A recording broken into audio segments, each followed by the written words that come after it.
ကျွန်တော်နာမည်ကတော့ဒေါက်တာအောင်ထမ်းပါကျွန်တော်ကမတူပီသားကျွန်တော်တော့ပဲဆရာဝန်ပေါ့အခုတော့တော့ပဲစစ်တဲ့ကတော့ငင်းစားယူပြီးတော့အခုရန်ကုန်မှာပဲနေထိုင်ရရှိပါတယ်ကျွန်တော် Professor ပါမောက္ခဌာနမှူးကနေငင်းစားယူတာခု9နှစ်ရှိသွားပါပြီ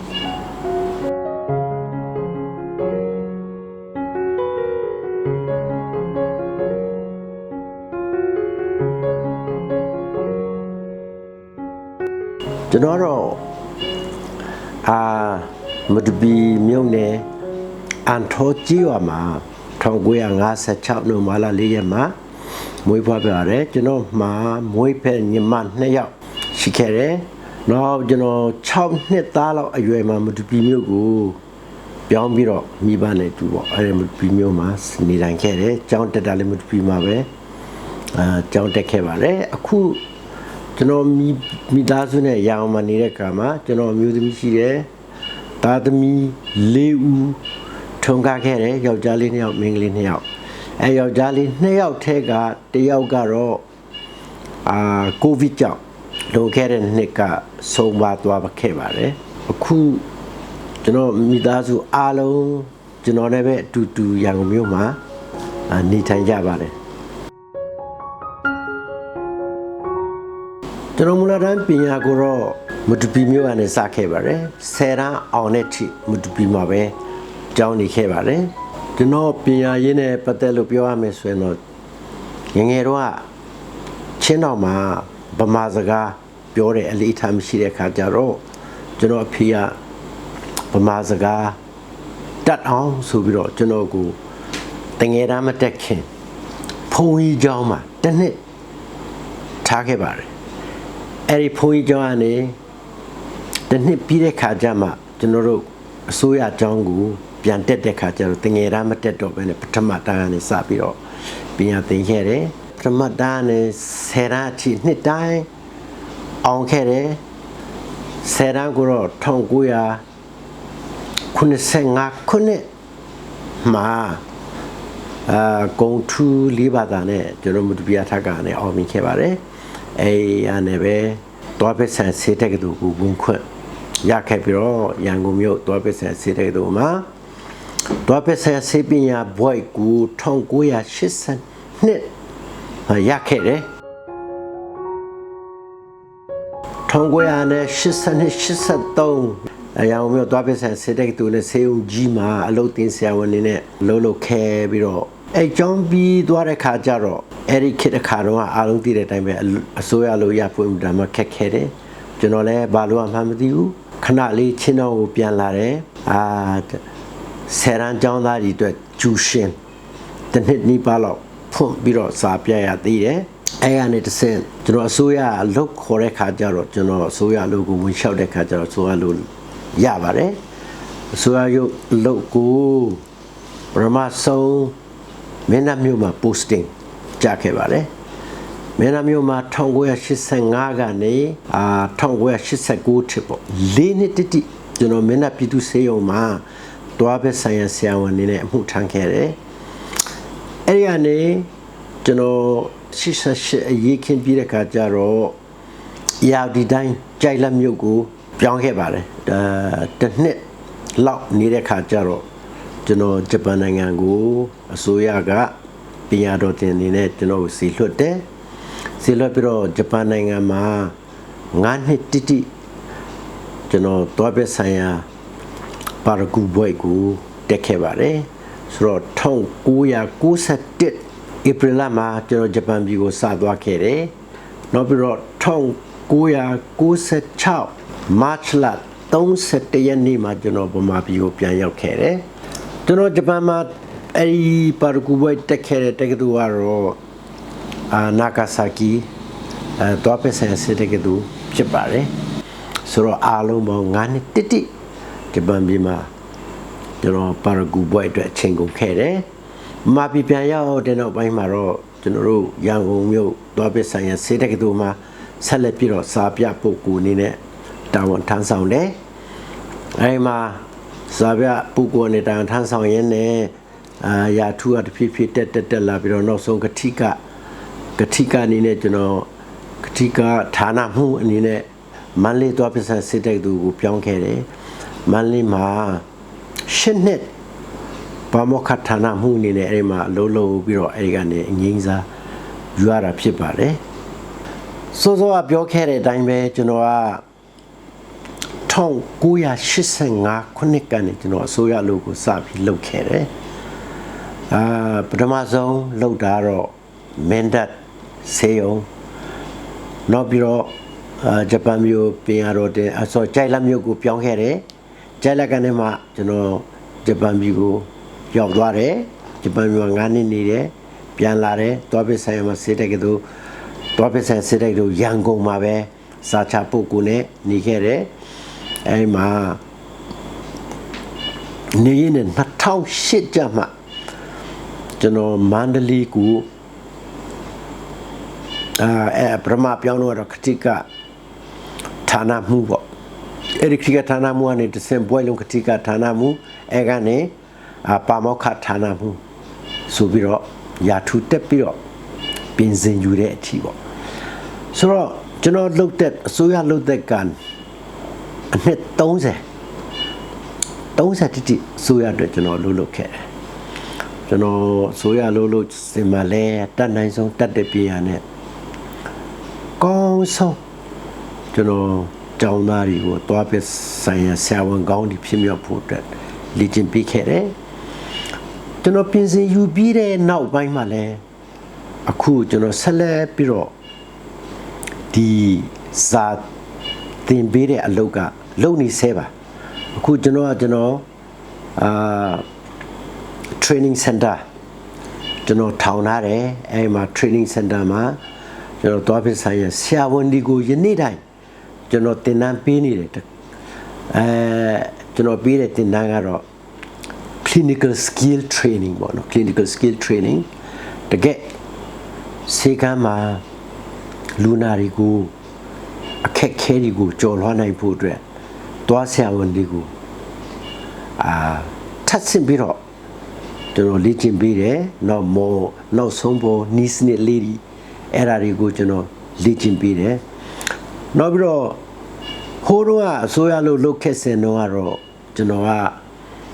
စေကန်းလဲညနေပိုင်းအားလုံးသူများလို့ပေါ့နော်စေကန်းထိုင်ခဲ့တယ်ညနေပိုင်းကိုစေကန်းထိုင်တယ်ကျွန်တော်နေခင်းမှာတော့ယုံတက်တာပေါ့လေအဲ့လိုနဲ့ပဲတဖြည်းဖြည်းနဲ့လှုပ်ရင်းနဲ့အခုပင်စင်ယူတဲ့ခါကျတော့ကျွန်တော်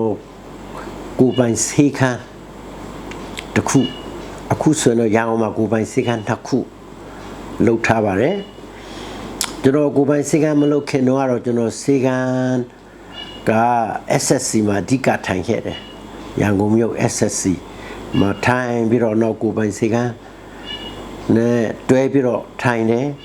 အခုတော့လောလောဆယ်တော့ကိုပိုင်စေကန်းနှခမ်းလုပ်တဲ့ခါကျတော့အဲ့ဒီစေကန်းနှခမ်းမှာပဲနေ့ခင်းပိုင်းကိုအချိန်ကုန်မသွားပါတယ်နောက်ပြီးတော့စေကန်းအပြင်ကျွန်တော်ဘာတွေလုပ်သေးလဲဆိုတော့ dental technician lab လဲကျွန်တော်ထောင်ထားတယ် dental technician lab ရှိတယ်နောက်ပြီးတော့ dental x-ray dental imaging center လဲကျွန်တော်တခြား company တစ်ခုနဲ့တွဲဖက်ပြီးတော့လုပ်တယ်နောက်ပြီးတော့ကျွန်တော်ပင်စင်ယူပြီးတဲ့နောက်ပိုင်းမှာ CNS Biodent ဆိုတဲ့ company တခုထောင်ထားပါတယ်အဲ CNS Biodent company ကနေကျွန်တော်ဗမာပြည်သွားဆရာဝန်များအတွက်လိုအပ်တဲ့ပစ္စည်းတွေကိရိယာတွေအဲ့ဒါကျွန်တော် import လုပ်ပါတယ် import လုပ်တယ်အဲ့ဒီလုပ်ငန်းလဲကျွန်တော်လုပ်နေတယ်ကျွန်တော်မှအခုအဲ့ဒီ company မှာဆိုရင်တော့ဝန်ထမ်း6ယောက်လောက်ခံထားတယ်အယောင်စီမှ9ယောက်လောက်ပေါ့နော်အဲ့ဒါနဲ့ကျွန်တော်တနိုင်ငံလုံးကိုသွားပစ္စည်း CPC ဖြန့်ဖြူးရနောက်ပြီးတော့တခြားလုပ်ငန်းတွေနဲ့ဆိုရင်တော့အခုလောလောဆယ်တော့ပိုက်ဆံမရတဲ့အလုပ်တွေတော့အများကြီးရှိတာပေါ့ဗျာကျွန်တော်တမန်ကျန်းစာဘာသာပြန်လုပ်ငန်းကိုလည်းကျွန်တော်ကူညီပြီးတော့လုပ်နေတယ်နောက်တခြားကျွန်တော်ဖျားကြောင်း ရဲ့အမှုကိစ္စတွေမှာလည်းကျွန်တော်တတ်နိုင်ဆုံးစူးစမ်းပြီးလုပ်ပေးပါတယ်ဆိုတော့ကျွန်တော်ရဲ့အဓိကဝင်ငွေနည်းနဲ့ဆိုရင်တော့ဒီတွားစီခံလုပ်ငန်းအဓိကပါပဲနောက်ပြီးတော့ခုနပြောတဲ့export import ပေါ့ import လုပ်ငန်းပေါ့နော်အဲ့ကနေပဲကျွန်တော်အဓိကဝင်ငွေပဲရရှိပါတယ်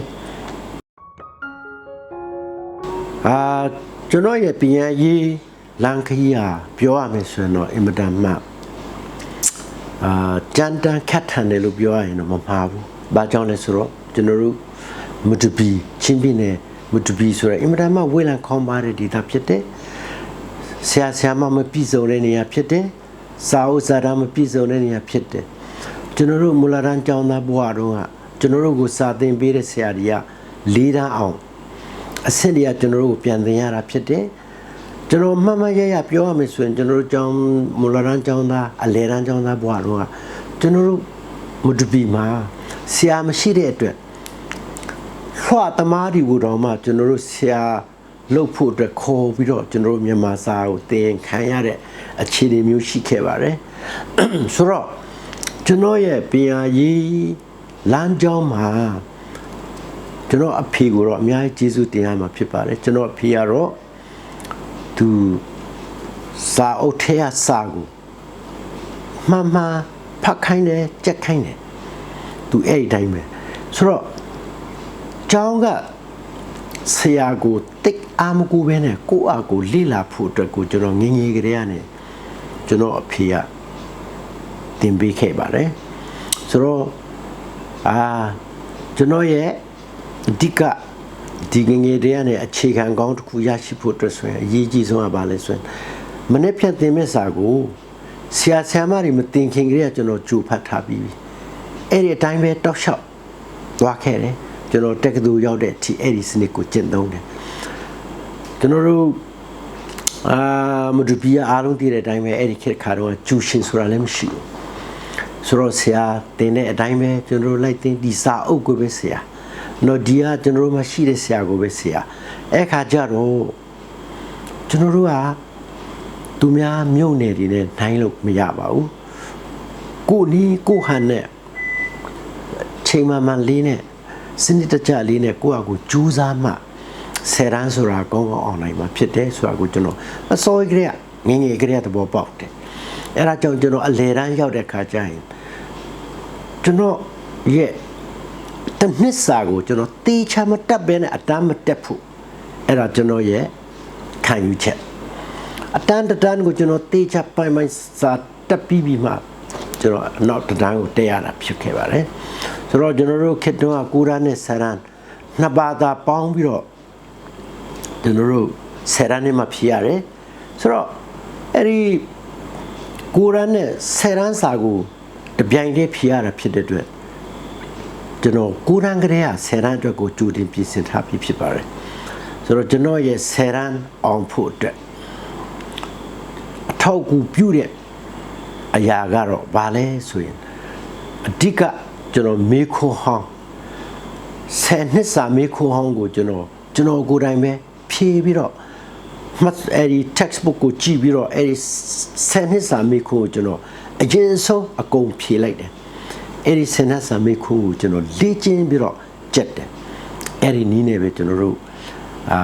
အဲ့ခေတ်ကတော့ကျွန်တော်ဆယ်တန်းကိုအောင်ခဲ့ခြင်းဖြစ်ပါတယ်နောက်တက္ကသိုလ်ရောက်တော့လေကျွန်တော်ကတက္ကသိုလ်မှာပုံမှန်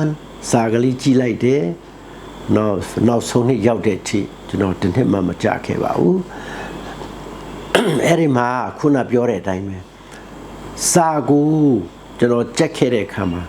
စံပွဲအောင်ဖို့ဆိုတာထက်ကျွန်တော်ဒီစာဟာတက်ပြီးပြီလားဆိုတဲ့ဟာကိုပဲနဲ့ပဲကျွန်တော်ကိုယ့်ကိုပြန်ပြီးတော့အမြဲစစ်ဆေးတယ်ကျွန်တော်ဒီစာတက်ပြီးပြီလားဒီအကြောင်းအရာကျွန်တော်ပိုင်နိုင်ပြီလားဆိုတာနဲ့ပဲကိုယ့်ကိုစံပွဲစစ်တယ်ဆရာစစ်မှမလို့စာချက်တာမျိုးမဟုတ်ဘူးစံပွဲအတွက်စာချက်တဲ့ဆိုတာမျိုးကိုကျွန်တော်မလုပ်ခဲ့ပါဘူးအဲ့ဒါကြောင့်အဲ့ဒီအကျင့်ကြောင့်အဲ့ဒီရဲ့လေ့ကျင့်မှုကြောင့်ကျွန်တော်နောက်ဆုံးဘွဲရပြီးတော့အလုပ်သင်ဆောင်ပွဲဖြည့်တဲ့အခါမှာရောနောက်ပြီးတော့ကျွန်တော်ဂျပန်ပြည်ကိုပါရဂူတင်နန်းသွားဖို့အတွက်စံပွဲဖြည့်တဲ့အခါမှာရောကျွန်တော်မှာဘာမှခက်ခဲမရှိဘူး ဇံပွဲဆိုတာကြောက်ကိုမကြောက်တော့ဇံပွဲတိုင်းကိုအမြဲအောင်တယ်ဂျပန်ပြည်သွားတယ်ဂျပန်ပြည်မှာလဲကျွန်တော်9 နှစ်တာသူတည်တဲ့လုတ်ခက်တမျှဟာကျွန်တော်ကိုယ့်ဟာကိုလှုပ်ပြီးတော့ကိုယ့်ဟာကိုကြိုးစားပြီးတော့လုပ်ရရတယ်ဖြစ်တယ်အဲ့ဒါကြောင့်တကယ်တမ်းကျွန်တော်ရဲ့ပညာရေးခီးဟာကြမ်းတမ်းတယ်အကုန်ကြအ ਨੇ ဆုံးလဲဖြစ်တယ်ကျွန်တော်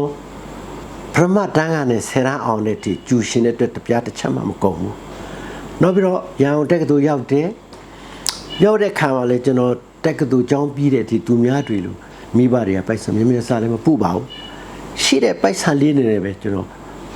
လောက်အောင်ဝတ်တယ်လောက်အောင်စားတယ်လောက်အောင်စာအုပ်ဒီဝယ်တယ်တခုတော့ရှိတယ်ကျွန်တော်မုံဖိုးကိုဖဲ့ပြီးတော့အဝတ်အစားဝယ်မဲ့ပိုက်ဆံတွေကိုဖဲ့ပြီးတော့ကျွန်တော်စာအုပ်ကိုဝယ်တယ်ကျွန်တော်စာအုပ်အများကြီးစုဆောင်းခဲ့တယ်တက္ကသိုလ်ဘွားမှာအဲ့ဒါကျွန်တော်ရဲ့ပညာရေးခကြီးပါပဲခုခေတ်ကျွန်တော်တို့မြန်မာနိုင်ငံရဲ့ပညာရေးစနစ်ကိုသုံးသပ်ကြည့်မယ်ဆိုရင်တော့တနည်းအားဖြင့်ပြောမယ်ဆိုရင်ကျွန်တော်ပညာရေးစနစ်ကအားလုံးတည်တယ်ပဲစံပွဲကိုဦးစားပေးတဲ့စနစ်ဖြစ်တယ်စံပွဲဆိုရင်လည်းသူကမေခွန်းကလည်းပုံသေးဒီလိုမင်းဒီလိုဖြေဆိုတဲ့ပုံသေးနဲ့တွားတဲ့ခါကျတော့ကျောင်းသားတွေကဘာဖြစ်လဲဆိုတော့ကြက်အားကောင်းတဲ့လူစာမြတ်မြတ်ကျက်နိုင်တဲ့လူတွေကတော့အမှတ်ကောင်းကောင်းရမယ်ဆိုတော့အဲ့ဒီစာမြတ်မြတ်ကျက်လို့အမှတ်များများရတဲ့ဥစ္စာတွေကသူတို့ရဲ့ဥနောက်ဖုံဖြိုးမှုကိုထင်ဟတ်သလားဆိုတော့လေဟုတ်ချင်မှလည်းဟုတ်မယ်ဘာကြောင့်လဲဆိုတော့ကျွန်တော်တို့ယနေ့မြန်မာနိုင်ငံမှာဥပမာဆရာဝန်ဆိုရင်အမှတ်အမြင့်ဆုံးဖြစ်တယ်အဲ့ဆရာဝန်ရဖို့အတွက်စာရီတအားကြကြတယ်ကျူရှင်တဲ့နေငန်းတက်ကြတယ်တက်ပြီးတော့ဆရာဝန်စေတက်ကတူတက်ကြတယ်ဒါပေမဲ့အဲ့ဒီစေတက်ကတူတက်ကြပြီးမဲ့လေအဲ့စေတက်တူထဲရတယ်တကယ်ကိုဆရာဝန်နဲ့ညီဆရာဝန်ရဲ့အတတ်ပညာနဲ့ကိုက်ညီအောင်တက်ကျွန်းနဲ့ဆရာဝန်ကြတော့နည်းနည်းလေးဖြစ်ပြန်တယ်ဒါဟာကျွန်တော်တို့ရဲ့မြန်မာနိုင်ငံရဲ့ပညာရေးလမ်းကြောင်းအမှားပါပဲဥပမာအင်ဂျင်နီယာတွေအများကြီးရှိတယ်တကယ်ကိုအင်ဂျင်နီယာတယောက်အတွက်တတ်မှတ်တဲ့အတတ်ပညာဟာသူတို့မှာပြည့်စုံတတ်တလားဆိုတာမိခွန်းထုတ်စရာတွေအများကြီးရှိတယ်ကျွန်တော်တို့ဆရာဝန်လောကဆိုပို့ပြီးတော့သိတာတယ်အဲ့ဒါကြောင့်ဆရာဝန်ဆိုတာဘွဲရတာရတယ်ဒါပေမဲ့တကယ်ကျွမ်းကျင်တဲ့ဆရာဝန်ဆိုအင်မတန်မှဗမာပြည်မှာနဲတယ်အဲ့လိုဗမာပြည်မှာနဲတဲ့အတွက်ပဲကျွန်တော်တို့အများဖြင့်ငွေကြေးတက်နိုင်တဲ့လူတွေကယူရီးယားတို့စင်ကာပူတို့အိန္ဒိယတို့မှာတွားပြီးတော့ဆေးကူရတဲ့အခြေအနေဖြစ်တယ်ဆိုတော့ကျွန်တော်ပြောချင်တာကတော့ကျွန်တော်ပညာရေးကကျွန်တော်တို့ကတူဦးချင်းနေနဲ့ပြုပြင်လို့ရတဲ့စနစ်မျိုးမဟုတ်ဒါအစိုးရ policy နဲ့တွားတဲ့ပညာရေးစနစ်ဖြစ်တယ်ကျွန်တော်အနေနဲ့ကိုမတူမိသားစုဒါမှမဟုတ်လေချင်းမိသားစုတွေကိုကျွန်တော်အကြံပေးချင်တာတော့ဒီကိုသားသမီးအတွက်ကဒီကျောင်းစာရဲ့လှုပ်တာကတက္ကန္တကျောင်းစာကိုလှုပ်တာတက္ကန္တဒါမဲ့သူတို့ကသားသမီးတွေကစဉ်းစားတွေးခေါ်တတ်တော့ creative thinking ရှိအောင်ဘယ်လိုလုပ်ရမလဲဆိုတာကျွန်တော်တို့ကိုနီးကိုနဲ့စဉ်းစားပြီးတော့လေ့လာနိုင်မှရမယ်။နှုံမို့ရင်ပုံသေးနည်းနဲ့ပဲတွားတဲ့ခါကျတော့ကျွန်တော်တို့စံပွဲတာတန်းပြည်တန်းအောင်သွားတယ်။အဲ့ဒီစာဟာအတန်းတက်ပြီးသွားရင်တချို့ကမိတော့မိနေတယ်။ဒါမျိုးတွေဖြစ်နေတယ်။အခုကျွန်တော်တို့သွားပစ္စယဆေးပညာလောကမှာလည်းဒီတိုင်းပါပဲ။ကျွန်တော်တို့စာသင်ပေးတယ်ဘွဲရသွားတယ်အဲ့ထဲမှာလူကကွဲသွားတယ်တကယ်ကိုဆက်ပြီးတော့စာကြိုးစားတဲ့စာကိုလေ့လာတဲ့လူတွေကသူ့အနေနဲ့သူစေခန်းလုပ်ငန်းမှာလည်းအောင်မြင်တယ်လူနာကုသမှာလည်းကျွမ်းကျင်တယ်အောင်မြင်တယ်ဒါပေမဲ့အများစုကတိတ်ပြီးတော့အားရတော့ကျွန်တော်ကျွမ်းကျင်မှုကမရှိတာတွေတွေ့ရတယ်အဲ့ဒါကြောင့်ကျွန်တော်တို့ရဲ့ပညာရေးဟာကြည့်မယ်ဆိုရင်အများကြီးပြုပြင်စရာလိုတယ်ဆိုတာကို ကျွန်တော်အဓိကပြောချင်တယ်နောက်ပြီးတော့unique kit ကျောင်းသားအများစုဟာစာဖတ်ပြင်းကြတယ်ဘာကြောင့်စာဖတ်ပြင်းလဲဆိုတော့ကျွန်တော်လည်းမပြောတတ်ဘူးမိဘတွေကပဲဒါမှမဟုတ်ပတ်ဝန်းကျင်ကပဲဒီဟာကိုမလိကျင်းပေးလို့လားဆိုတာလည်းတစ်ခုတော့စဉ်းစားစရာဖြစ်တာပါလေဒါပေမဲ့စာဖတ်ဝါဒနာပါတဲ့အကျင့်ကိုတော့ကျွန်တော်တို့လူတိုင်းလုပ်ပြီးတင်တယ်လို့ကျွန်တော်ယူဆတယ်အခုကျွန်တော်လူတွားဆရာဝန်ဥမာပါရဂူဘွဲအမြင့်ကြီးကိုလိုချင်တယ်ဆိုရင်လူတယောက်က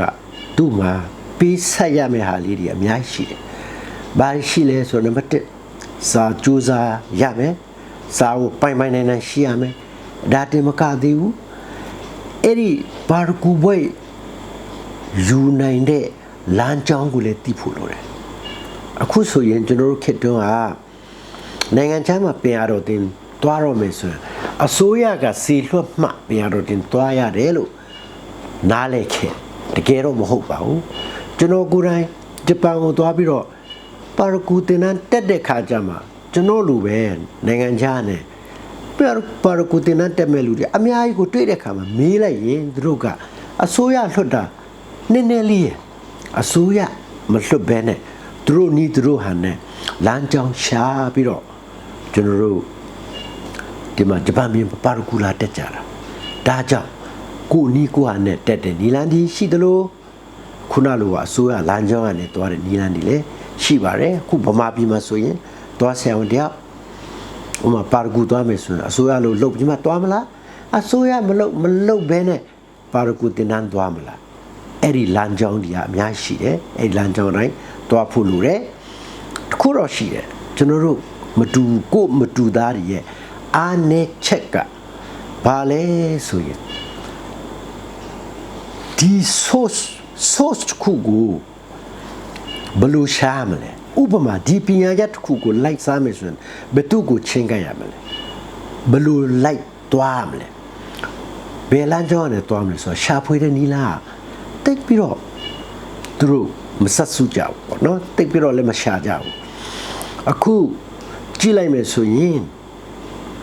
ကျွန်တော်တို့ကဖြတ်လမ်းပဲနိုင်ငံခြားရောက်ရင်ပြီးရောဆိုနီးမျိုးစုံနဲ့နိုင်ငံခြားရောက်အောင်သွားမယ်ကိုနိုင်ငံခြားရောက်အောင်သွားပြီးတော့နိုင်ငံခြားရောက်တော့လဲပညာတင်တဲ့ခါမှာဒီပညာဘာအတွက်တင်ရတယ်လဲဆိုတော့ကိုယ့်အကူကိုသဘောပေါက်သလားဆိုတာပြန်စဉ်းစားစရာရှိတယ်အခုကျွန်တော်တို့ဘွိုက်ဒီပါရဂူဘွိုက်ဒီယူလာမယ်မာစတာဘွိုက်ဒီယူလာမယ်ယူလာပြီးတော့ဘယ်မှာပြန်သုံးချတယ်လဲအဲ့ဒါပြန်စဉ်းစားရမယ်ကိုယူပြီးတဲ့ဘွိုက်ကကိုပြန်ပြီးတော့အကျိုးပြုသလားဆိုတာကျွန်တော်အများကြီးစဉ်းစားရမယ်ဒီကနေ့ယနေ့ခေတ်မှာကျွန်တော်ဘွဲရတယ်အများများလာပြီဘွဲလွန်နေရတယ်လူအများများလာပြီများတဲ့ချိန်မှာကိုယူထားတဲ့ဘွက်ကဘယ်မှာကိုပြန်သုံးချတယ်လဲထိမိနဲ့ထိရောက်သုံးချတယ်လားဆိုတာစဉ်းစားဖို့လိုတယ်အားလုံးခဲ့တဲ့10နှစ်လောက်ထိကတော့ပြောရမယ်ဆိုရင်တော့ချင်းပြည်နယ်မှာတွားပက်ဆိုင်ရာပါရဂူဘွဲရတယ်လို့ကကျွန်တော်တယောက်ထဲပဲနောက်တစ်ခုအစိုးရ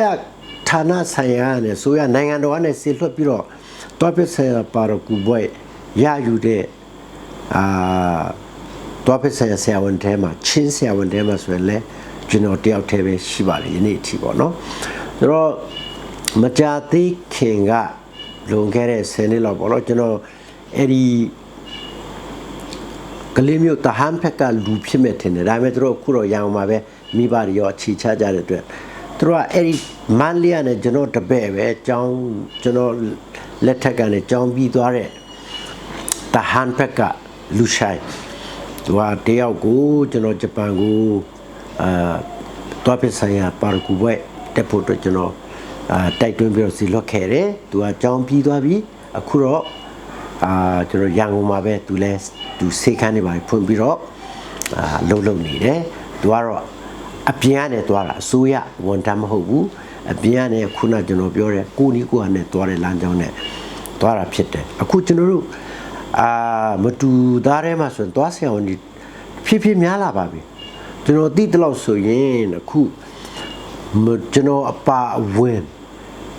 တွားဆရာဝန်ကိုမတူတာ3ယောက်တောင်ရှိနေပြီနော်ခုရန်ကုန်မှာ2ယောက်ရှိတယ်နောက်တစ်ယောက်ကတော့ဘယ်မှာလဲတော့မသိဘူးတောင်ကြီးမှာလားအစားတော့တောင်ကြီးမှာရှိတယ်လို့ကြားတယ်ခုဘယ်ရောက်မှတော့မသိဘူးနောက်ပြီးတော့အခုလက်ရှိမှာလဲတွားပစ္စည်းစေးတဲ့ကတူကိုတက်နေတဲ့ကိုမတူဒါတွေလဲရှိတယ်ဒါတွေလဲကျွန်တော်ကတော့သူတို့ကိုပေါ့လေ void လုံးတစ်ခုတော့တက်စီချင်တယ်တမျိုးတနည်းမို့တနည်းနဲ့ပေါ့လေဥမာတက်ဖို့အတွက်အသက်အရွယ်အဖြစ်အဆင်မပြေတော့တဲ့အတွက်မတက်နိုင်တော့ရင်တော့မှငယ်သေးတဲ့ကျောင်းပြီးကစားကိုမတူတာတွားဆရာဝန်ရှိမယ်ဆိုရင်နိုင်ငံခြားကိုတွားဖို့အတွက်ကျွန်တော်ကြိုးစားစေချင်တယ်ဒီ interview ကိုကြည့်ရှုအားပေးကြတဲ့ကိုမတူမိဘညီကိုမောင်နှမများနောက်ပြီးတော့တာသမီများကိုလေကျွန်တော်အထူးဒီနေရာနဲ့အားပေးစကားပြောချင်တာတော့လူတိုင်းမှာအခက်အခဲကိုစီရှိကြတယ်ဒါမဲ့ဒီအခက်အခဲကိုစီဟာလဲကျွန်တော်တို့အတွက်ထပ်ပေါက်တစ်ခုကိုရှာစီတဲ့အကြောင်းဖြစ်တယ်ဆိုတာကျွန်တော်ခံယူရမယ်ဒီအခက်အခဲကိုကျွန်တော်ဘယ်လိုကျော်လွှားမလဲဆိုတာကျွန်တော်အမြဲစဉ်းစားရမယ်အဲ့ဒီလိုစဉ်းစားမှသာကျွန်တော်တို့ဘဝဆိုတာတစ်ဖြည်းဖြည်းနဲ့တိုးတက်ပြောင်းလဲလာမှာဖြစ်တယ်။နောက်ကိုမှမျောလင့်ချက်အသစ်တီကိုထားနိုင်ဖို့လူတဲ့အဓိကကိုမတူသားတွေကိုနှလုံးသွင်းစေချင်တာတော့ကျွန်တော်တို့ကအသိဉာဏ်ဖြိုးဖို့ဆိုတာအင်မတန်မှအရေးကြီးတယ်။ကျွန်တော်တို့ကြောင်းတက်ယုံနဲ့နော်အတန်းတက်ယုံနဲ့ဘွဲ့ရယုံနဲ့ကျွန်တော်တို့ရဲ့အသိဉာဏ်ဟာဖွံ့ဖြိုးတာမဟုတ်ဘူးကျွန်တော်ရဲ့အသိဉာဏ်ဖွံ့ဖြိုးဖို့ဆိုတာစာများဖတ်ရမယ်များတွေးခေါ်ရမယ်များတွေးခေါ်ပညာရှင်တွေရဲ့အတွေးအခေါ်တွေကိုသင်ယူရမယ်အတူယူရမယ်ကျွန်တော်ဥပမာတစ်ခုအနေနဲ့ပြောရမယ်ဆိုရင်ဥရောပနိုင်ငံကိုကြည့်မယ်ဆိုရင်ကမ္ဘာမှာပညာရေးမှာအမြင့်ဆုံးဒါမှမဟုတ်ရင်အသိပညာမှာအမြင့်ဆုံးဟာကျွန်တော်ဥရောပနိုင်ငံသားတွေဖြစ်တယ်။ဥရောပနိုင်ငံသားတွေကယနေ့ကြည့်လိုက်ရင်ဆိုရင်သူတို့ကိုအတွေးခေါ်အမှားတွေတွတ်သွန်းလို့မရတော့ဘူး။ဥရောပနိုင်ငံသားတွေကခင်ဗျဟိုဟာတွေ brain wash လဲလုပ်လို့မရတော့ဒီလူတွေကဘာကြောင့်လဲအသိဉာဏ်အရန်ဖွံ့ဖြိုးပြီးဖြစ်တဲ့အတွက်သူတို့ကမဟုတ်တာကိုယုံအောင်လုပ်လို့မရတော့သူတို့ပညာရည်မြင့်မားသွားပြီဒီလိုချိန်မျိုးမှာခုအနောက်ဥရောပနိုင်ငံဒါမှမဟုတ်လေအခုအရှေ့ဥရောပရုရှားလွဲလို့တွားပြီးတော့ကွန်မြူနစ်စနစ်ကိုတွားတရားဟောကြည့်ပါလားဘလို့မှလက်ခံမှာမဟုတ်တော့သူတို့အသိဉာဏ်ကအကျန်းကိုဖွံ့ဖြိုးသွားပြီမဟုတ်တဲ့အယူအဆတွေသူတို့ကိုတစ်ခုနဲ့မဟုတ်တဲ့တင်ကြားမှုနဲ့ဖိုင်းတိုက်မယ်ဆိုရင်သူတို့ကဘယ်တော့မှလက်ခံယုံကြည်မှာမဟုတ်တော့သူတို့ရဲ့ဉာဏ်ကြီးဟာရမ်းမြင့်မားနေပြီနောက်တစ်ခုဂျပန်ပြည်ကိုကြည့်ရအောင်ဂျပန်နိုင်ငံပညာရေးအာရှမှာတော့ဂျပန်ရဲ့ပညာရေးအင်မတန်မှမြင့်မားတဲ့အတွက်ဒီနေ့ဂျပန်နိုင်ငံမှာတော်တော်တန်ရုံကျွန်တော်တို့ကမဟုတ်တဲ့ဝါဒတွေမှားယွင်းတဲ့အယူအဆဝါဒတွေသူတို့ကိုသွားပြောကြည့်ပါလားသူတို့ဘယ်တော့မှလွယ်နဲ့လက်ခံမှာမဟုတ်တော့ရှင်းပြောရမယ်ဆိုရင်ဟိုးရှေ့တော့ဂျပန်နိုင်ငံတွေက brain wash အလုပ်ခံခဲ့တယ်ဆိုတော့သူတို့ကောင်းသဘောပေါက်သွားပြီဒီကနေ့ဂျပန်တွေကအဲ့လိုမဟုတ်တော့အဲ့ဒါကြောင့်ဥရောပလူအသိဉာဏ်ဖြန့်ဖြူးဖို့ဂျပန်နိုင်ငံလူအသိဉာဏ်ဖြန့်ဖြူးဖို့ကျွန်တော်တို့ကဘာလို့အပ်တယ်လဲဆိုရင်စာများဖတ်ဖို့စာများဖတ်မယ်စာလေ့လာရမယ်ကိုယ့်ရဲ့အတွေးခေါ်ဟာမဟာတလားမှန်တလားဆိုတာတော့မှကျွန်တော်တို့ကဝေဖန်ပိုင်းခြားနိုင်စွမ်းတော့တခါတလေကျွန်တော်တို့ကိုယ့်လူမျိုးတွေမှာရှိရတာတွေ့ရတယ်အဲ့ဒါကြောင့် ကိုယ့်ရဲ့အတွေးခေါ်ဟာတကယ်မှန်ကန်သလားဆိုတာဒီကိုကျွန်တော်တို့လေ့လာသုံးသပ်ပြီးတော့နော်လာတော့သားတွေကိုသားသမီးတွေအတွက်ကြတော့အကောင်းဆုံးသူတို့ရဲ့ဘဝပြိုးထောင်မှုအတွက်အကောင်းဆုံးနည်းလမ်းကိုကျွန်တော်ရှာဖို့အချိန်တန်ပြီကျွန်တော်တမယိုးကြတယ်ပဲအဲ့လိုပဲသွားမယ်ကလေးတွေကြောင်းသွားပူမယ်အချိန်တန်စံပွဲအောင်မယ်အတန်းတက်မယ်ပွဲရအဲ့ဒါလောက်နေပဲကျွန်တော်တို့တင်းတင်ရောက်ရဲမယ်ဆိုရင်ကျွန်တော်တို့ဟာခေတ္တတိုးတက်နိုင်မှာမို့တခုဥမာနဲ့ထပ်ပြောမယ်ကျွန်တော်တို့မတူသားတွေ US ကိုအများကြီးထွက်သွားကြတယ် US မှာရောက်ကြတယ်အလုပ်လုပ်ကြတယ်အလုပ်ချမ်းတွေလုပ်ကြတယ်ဟုတ်မှာကောင်းကောင်းနေတယ်မှန်ပြီမဲ့သူတို့ရဲ့သားသမီးတွေအခုဘလို့ဖြစ်လဲဆိုတော့ကျွန်တော်ပြန်ကြည့်တဲ့အခါမှာနည်းနည်းလေးတော့ဝန်လေးမိတာရှိတယ်ကျွန်တော်မနစ်က US ကိုသွားတယ် US ကိုသွားပြီးတော့ကိုယ့်ရဲ့သူတို့ရဲ့သားသမီးတွေကဘယ်အခြေအနေရောက်ပြီလဲဆိုတာကျွန်တော်လေ့လာတဲ့အခါမှာနည်းနည်းလေးတော့အားရတော့အောင်ကျွန်တော်မတွေ့ခဲ့ဘူးကျွန်တော်မိတယ်ကဲဘယ်တယောက်ကဆရာဝန်ဖြစ်သွားပြီလဲဘယ်တယောက်ကအင်ဂျင်နီယာလဲဘယ်တယောက်ကရှေ့နေလဲဆိုတော့ကျွန်တော်လိုက်ရှာတာ US ကိုရောက်တဲ့ကျွန်တော်တို့မတူဒီသားအဲ့ဒီအဆင့်ထိကိုကျွန်တော်မရောက်ဘူးအဲ့ဒီအတွက်ကိုကျွန်တော်ပြင်ဆင်ဖို့လိုတယ်အဲ့ဒါကြောင့်မျက်စိကိုဖွင့်မယ်နားကိုစွန့်ပြီးတော့ကောင်းတဲ့လမ်းစဉ်ကိုကျွန်တော်တို့လိုက်လျှောက်ဖို့လိုတယ်လို့ကျွန်တော်ကတော့ခံယူပါတယ်အားလုံးကိုကျေးဇူးတင်ပါတယ်